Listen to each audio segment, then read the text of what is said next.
The warning. Captain Alina Reyes stood at the observation deck of the UES Pathfinder, her eyes fixed on the vast emptiness of space that suddenly seemed much emptier than usual. She'd been patrolling this sector for 3 years now, and had never seen anything like this. The regular flow of alien trading vessels, diplomatic ships, and scientific expeditions that typically crowded the space lanes had vanished. All of them. Lieutenant Chen, run another deep scan. I want to know where everyone went, she ordered, not taking her eyes off the viewport. Already on it, Captain, replied Chen from his station. Nothing within 5 light minutes except for our patrol buoys. Alina frowned. The Galactic Concord had been established 50 years ago, when humanity finally reached the stars, only to discover they were late to the party. Dozens of species had been traveling between stars for millennia, forming a loose coalition of civilizations that spanned a quarter of the Milky Way.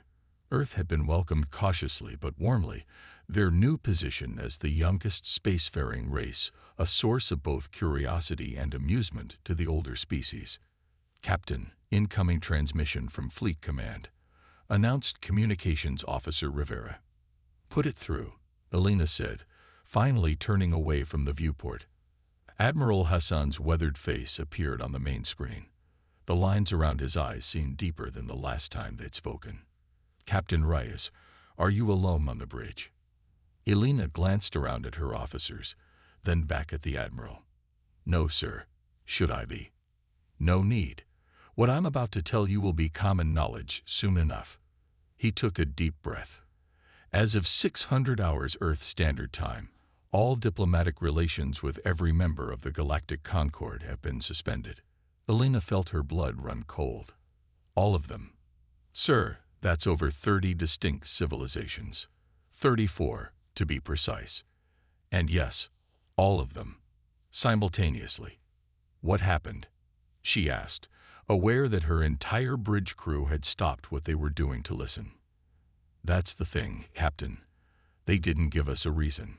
Their ambassadors simply delivered identical messages stating that formal relations were temporarily suspended, and then they left. Every embassy on Earth is now empty. Lieutenant Chen spoke up from his station. Sir, that would explain why we're not seeing any alien vessels. They're avoiding this entire sector. Admiral Hassan nodded grimly. It's not just your patrol zone, Captain. It's happening everywhere. Every human outpost, colony, and vessel is reporting the same thing. It's as if someone drew a 1,000-light-year circle around Sol and declared it off-limits. Have we done something to offend them? Alina asked. Not that we know of. But there's more. The Admiral's face grew even more serious. Before the Viridian ambassador left Earth, she slipped one of our diplomats a data crystal. It contained a single message. Beware the Voidborn warning. The Voidborn. Lieutenant Rivera whispered. I thought they were just a myth. Alina had heard the stories too. The Voidborn were supposedly the first spacefaring race in the galaxy, so ancient that even the oldest known civilization spoke of them with reverent whispers. They were said to have transcended physical form millions of years ago, becoming beings of pure energy that rarely interacted with corporeal species. Apparently not, Admiral Hassan said. We've detected unusual energy readings throughout the system. And there's something else. He paused. We've uncovered evidence that Earth was under observation long before we achieved spaceflight. There are records suggesting that multiple species have been monitoring our planet for at least 50,000 years. Alina felt a chill run down her spine. Why would they watch us for so long without making contact? That's what you're going to find out, Captain. I'm sending the Pathfinder to the edge of the Oort cloud. We've detected what appears to be an abandoned observation post there. If anyone was watching us, they might have left something behind. Understood, Admiral. We'll set course immediately. Good luck, Captain. And be careful. Whatever spooked 34 advanced civilizations into quarantining us overnight isn't something to take lightly. Hassan out. The screen went dark, leaving the bridge in silence.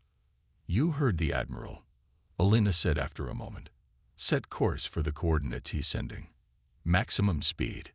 As her crew sprang into action, Alina returned to the viewport, staring out at the stars with new unease. For the first time in her career, the vastness of space felt threatening rather than inviting. Dr. Kailash Sharma hunched over his terminal in the basement of Oxford University's Xenorchaeology department, his eyes burning from staring at ancient star charts for hours. 3 weeks had passed since what was now being called the Exodus, when every alien species had abruptly cut ties with humanity. 3 weeks of increasing panic, wild theories, and governments struggling to maintain order. Kailash had been pulled from his regular teaching duties to join a global task force of scientists trying to understand what had happened. His specialty, interpreting alien artifacts and records, had suddenly become the most important field of study on the planet. Computer, overlay chart A7 with the current positions of known Concord outposts, he said, rubbing his eyes. The holographic display shimmered as the computer complied, projecting 2 star maps that slowly merged together. Kailash leaned forward, noticing something odd. Computer, can you highlight any regions that show significant discrepancies between the 2 maps? A section of the map flashed red, a roughly spherical area with Sol at its center. Interesting, Kailash murmured. Now show me chart B3, the one recovered from the Arcturian archives. This chart was much older, dating back nearly 10,000 years. When it overlaid with the others, the same sphere around Sol glowed red. Now C12, from the Proxima dig. Again, the same pattern. A clear boundary around Earth's solar system that other species seemed to avoid. Kailash sat back in his chair, his mind racing. These charts spanned thousands of years from different alien civilizations, yet they all showed the same thing. Earth had been deliberately isolated long before humans had even invented the wheel. His terminal chimed with an incoming message. It was from Dr. Eliza Okereke at NASA's Xenobiology Division. Kailash, are you seeing this pattern too? Her message read, I've been analyzing biological samples from various Concord species. They all show specific neurological structures that react to certain energy frequencies. Frequencies we just detected emanating from beneath the Pacific Ocean. Kailash's fingers flew across the keyboard as he replied, I'm seeing something similar in the star charts. Earth has been quarantined for at least 10,000 years. Whatever's happening, it's not new. His terminal chimed again, but this time it wasn't Eliza. It was a notification that the building's security system had detected an unauthorized presence. Kailash frowned, checking the cameras. There was nothing unusual on any of the feeds. Then, a voice spoke from behind him. Those charts are incomplete, Dr. Sharma. Kailash spun around, nearly falling out of his chair. Standing in the shadows was a figure unlike any alien he had ever seen. It was humanoid but slender, with iridescent blue skin that seemed to shift and glow in the dim light. Its eyes were large and entirely black, reflecting the light from the holographic display. Who are you? Kailash managed to ask, his heart pounding. How did you get in here? My name is Niren, the alien said. Its voice had an odd melodic quality, as if each word were part of a song. I am, or was, a scholar of evolutionary patterns for the Miri Collective. You're not supposed to be here, Kailash said, still trying to process what he was seeing. Your people left with all the others. Niren moved closer, its movements fluid and graceful. I stayed behind. Someone needed to observe what would happen next. Why? What's happening?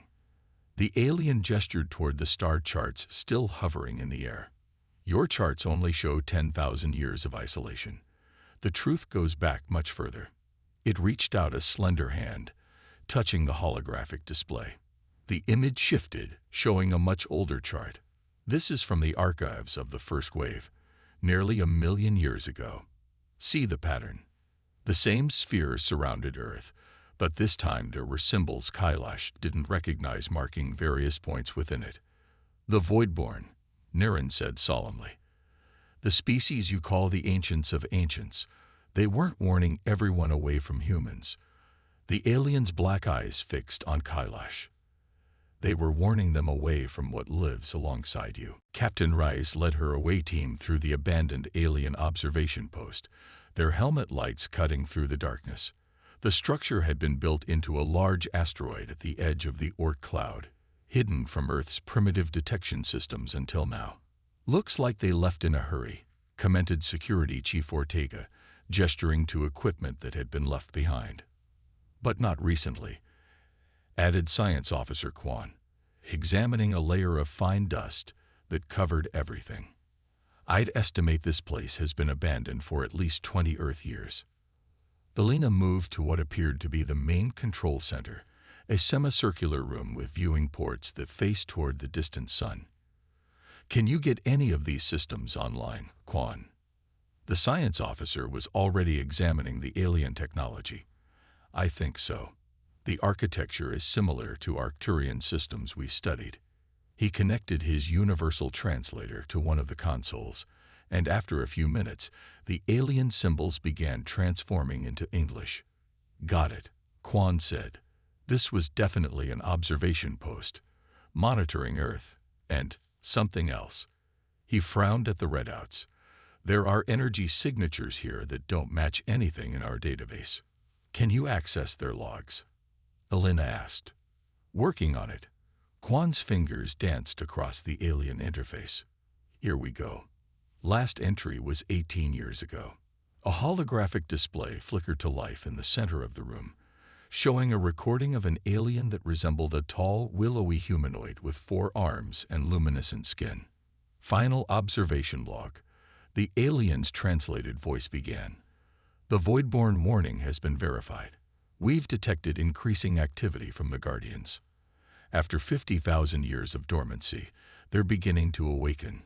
All observation posts are to be abandoned immediately. Earth is to be isolated until the Concord can determine the appropriate response." The recording continued.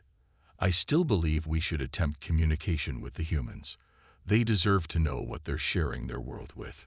But I've been overruled. The consensus is that humans are too young, too unpredictable. There's too much risk they might inadvertently provoke the Guardians into full awakening." The alien in the recording paused, looking troubled. "For what it's worth, I've grown fond of these humans during my time observing them. They're chaotic, yes, but there's something remarkable about them. Something I've never seen in any other species. Perhaps that's why the Guardians chose." The recording abruptly cut off. "What Guardians?" Ortega asked, looking around nervously. "And what did they mean by Earth being isolated until the Concord can determine the appropriate response?" Before anyone could answer, the entire structure shuddered. "What was that?" Alina demanded, steadying herself against a console. "Something just docked with the station," Kwan replied, checking his scanner. "It's not registering as any known configuration." "Defensive positions," Alina ordered, drawing her sidearm. The away team quickly took cover, training their weapons on the main entrance to the control room. The door slid open, revealing the silhouette of a humanoid figure. "Please don't shoot," said a melodic voice. "I've come a very long way to find you."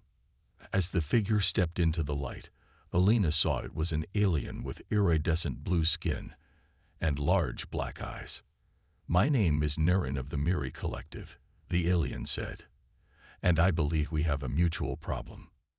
Far beneath the Pacific Ocean, in the crushing darkness of the Mariana Trench, something stirred. Ancient eyes that had been closed for millennia slowly opened, sensing the change in the world above. The time was approaching. After 50,000 years of patient waiting, the Guardians would soon reveal themselves to their unwitting charges. Humanity had never been alone on Earth, and soon they would understand why the oldest species in the galaxy feared what slumbered alongside them. Not because it threatened the galaxy, but because together with humans, it would change it forever. The ancient records. Naren sat across from Captain Rice in the Pathfinder's conference room, the alien's slender blue fingers wrapped around a cup of water. The rest of the senior crew watched with barely concealed fascination. For most, this was their first close contact with an extraterrestrial being. "Let me understand this," Alina said, breaking the tense silence. "You defy your entire species to stay behind and study us." "Not exactly," Naren replied, the translator rendering the alien's melodic speech into flat English. "I defied them to warn you." "Warn us about what, exactly?" asked Science Officer Kwan. Naren's large black eyes shifted to him. "About the response that's coming. The Concorde is mobilizing, Captain. They're assembling a fleet unlike anything seen in 10,000 years." Alina leaned forward. "A fleet? Are you saying they're planning to attack Earth?" "Not attack. Sterilize." The aliens' words hung in the air like a physical presence. "They believe it's the only way to neutralize the Guardians before they fully awaken." Security Chief Ortega scoffed. "Earth has defenses, and I'm betting those Guardians, whatever they are, do too." "Your defenses," Naren said softly, "would be like a child's sand castle against a tsunami. And as for the Guardians, no one knows their true capabilities. That's precisely what terrifies the Concorde." "Tell us what you know about these Guardians," Alina prompted. The recording at the observation post mentioned them, but cut off before explaining. Naren seemed to hesitate, fingers tapping rhythmically against the cup.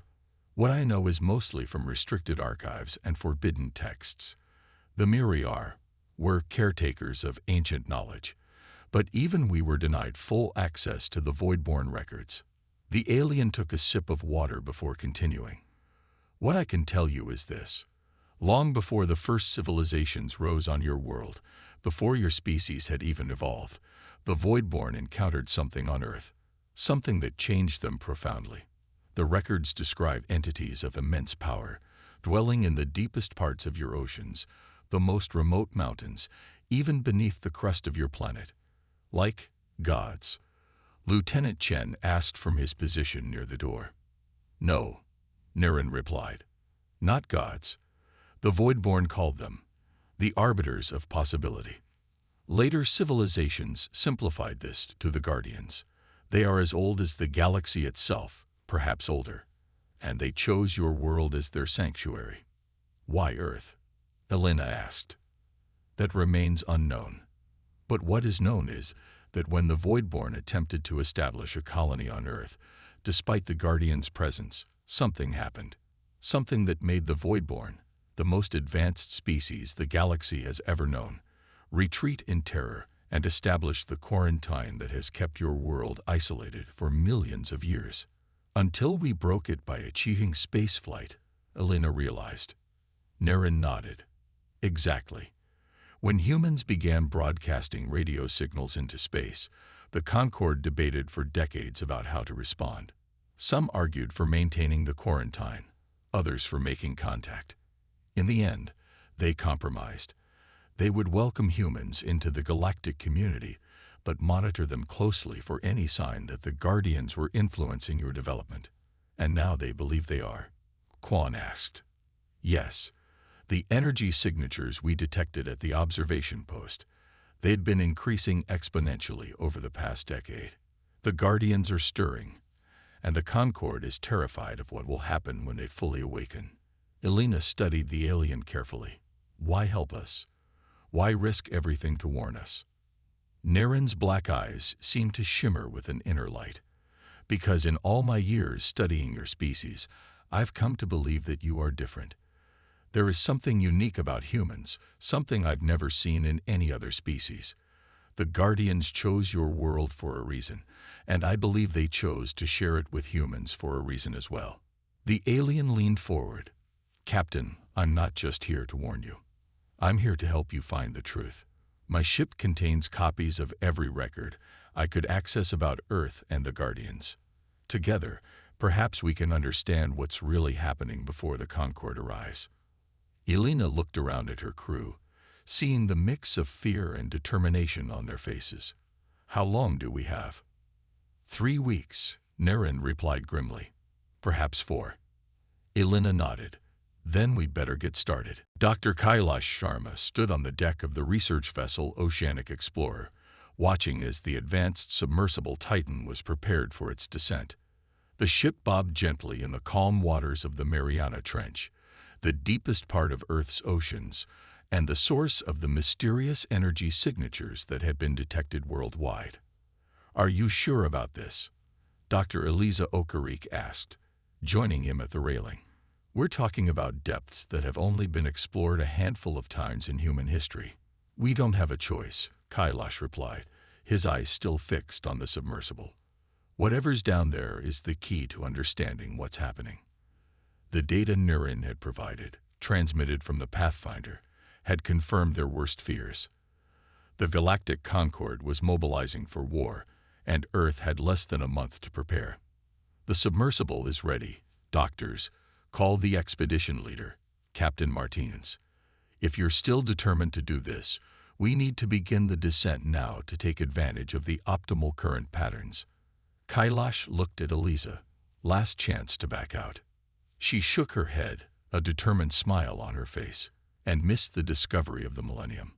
Not a chance. 20 minutes later, they were sealed inside the Titan, the most advanced deep-sea exploration vessel ever built. As the submersible was lowered into the dark waters, Kailash reviewed the data on his tablet one more time. The energy signatures emanating from the trench matched perfectly with the patterns described in Nirin's ancient records. Whatever was down there had been dormant for thousands of years, but was now showing signs of activity.